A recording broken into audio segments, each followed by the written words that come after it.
आज की क्लास में हम लोग एक छोटा सा टॉपिक है, पहले उसको पूरा करते हैं। वृत्तियां, नाट्य वृत्ति, जहां से भी क्वेश्चन कई बार देखने को मिलता है परीक्षाओं में।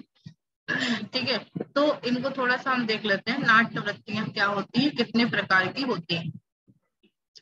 तो नाट्य शास्त्र में वृत्ति का सर्वप्रथम उल्लेख मिलता है। ठीक है, नाट्य शास्त्र में वृत्ति का उल्लेख मिला। ये वृत्तियां क्या हैं, इनकी चर्चा हम लोग यहाँ पे करेंगे।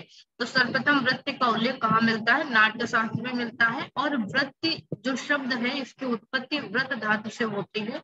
एक तिल प्रत्यय के योग से इसका होता है, यानी जिसका अर्थ होता है, वृत्ति का मतलब होता है जीवन की सहायक जीविका।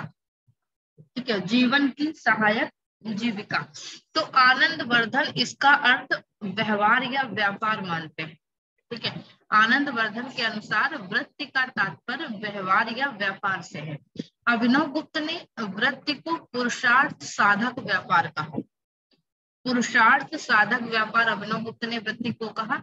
और भरत मुनि ने नाट्य वृत्तियों को काव्य की माता कहा।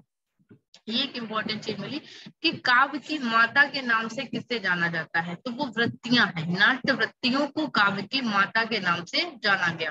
ठीक है, ये भरत मुनि ने कहा। वृत्ति काव्य शास्त्र में अनेक अर्थ है वृत्ति के कहते हैं, लेकिन जो महत्वपूर्ण इसके दो अर्थ है वो है पहला वृत्ति से तात्पर्य नाट्य वृत्तियों से है, जिनकी संख्या है 4। नाट्य वृत्तियां कितनी है? 4। भारती, सात्वती, कैशिकी, आर्भटी, ये 4 नाट्य वृत्तियां हैं। और एक बार नेट की परीक्षा में ये क्वेश्चन आया था कि कौन सी 4 नाट्य वृत्तियां होती हैं, तो इसलिए चारों इंपॉर्टेंट हो जाता है। ठीक है, तो ये नाट्य वृत्ति पहला इसका अर्थ हुआ। तो जिनकी नाट्य वृत्तियां 4 होती, भारती, सात्वती, कैशिकी और आर्भटी। आनंद वर्धन और अभिनव गुप्त ने इन्हें अर्थ वृत्तियां कहा। ठीक है, भरत मुनि ने नाट्य वृत्तियां कहा, इन्होंने अर्थ वृत्तियां कहा। और दूसरे अर्थ में जो वृत्ति का दूसरा तात्पर्य है वो काव्य वृत्ति से है। एक नाट्य वृत्ति हुई, 4 प्रकार की हुई, और दूसरी काव्य वृत्ति जिसकी संख्या 3 है। 3 प्रकार की काव्य वृत्तियां हैं। कौन कौन सी? उपनागरिका, परुषा और कोमला, ये काव्य वृत्तियां हैं। और जब नाट्य वृत्तियों की बात आती है तो भारती, सात्वती, कैशिकी और आर्भटी। तो नाट्य वृत्तियों से तात्पर्य, आनंद वर्धन का तात्पर्य व्यवहार या व्यापार से है। और इसका अर्थ होता है कि जीवन की सहायक, इनको यानी सहायक जीविका एक तरह से कहा गया।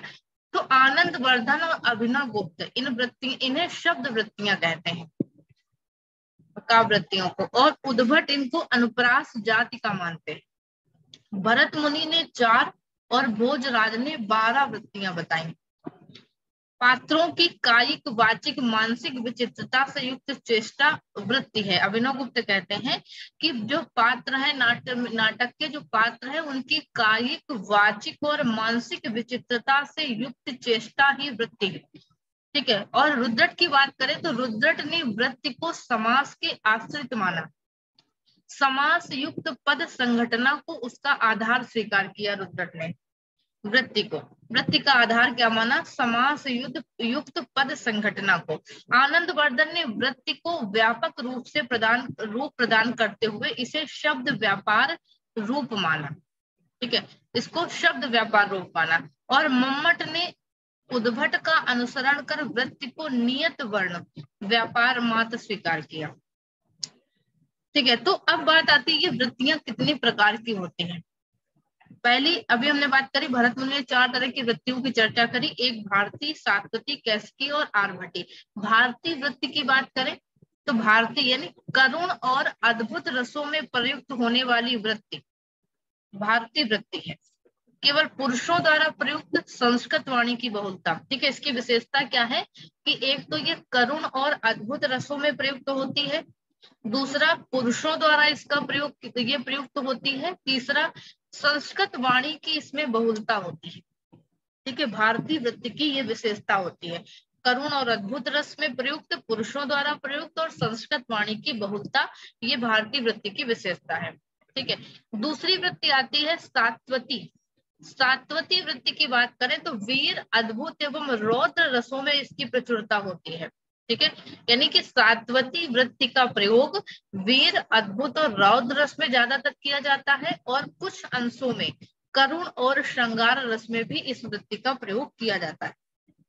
सत्व गुण की प्रधानता इसमें होती है। सत्वशाली पुरुष द्वारा उपयोग हर्ष का समावेश इस वृत्ति में होता है। ठीक है, तो जहां पर ये सारे भाव होते हैं वहां पर सात्वती वृत्ति का, सत्व से समझ सकते हो, सात्वती वृत्ति का प्रयोग किया जाता है। तीसरी वृत्ति आती कैशिकी। कैशिकी वृत्ति की बात करें तो कैशिकी वृत्ति का प्रयोग श्रृंगार एवं हास रस में प्रयोग होता है। ठीक है, श्रृंगार और हास रस में इसका प्रयोग होता है कैशिकी का।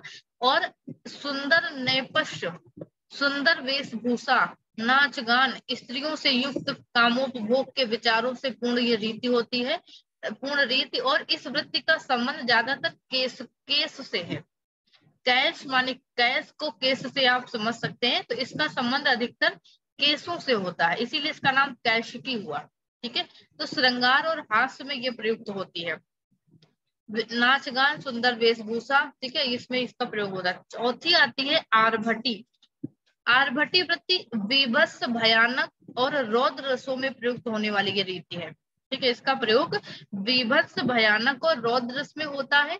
माया युक्त इंद्रजाल का वर्णन करना, गिरना, कूदना, लांगना इत्यादि की योजना में जब ये सारी चीजें प्रयुक्त होती हैं इनका, तो उसमें आर्भटी वृत्ति का प्रयोग किया जाता है। ठीक है, और इसका उद्भव आर्भट शब्द से हुआ है, जिसका अर्थ साहसी या उद्धत पुरुष से होता है।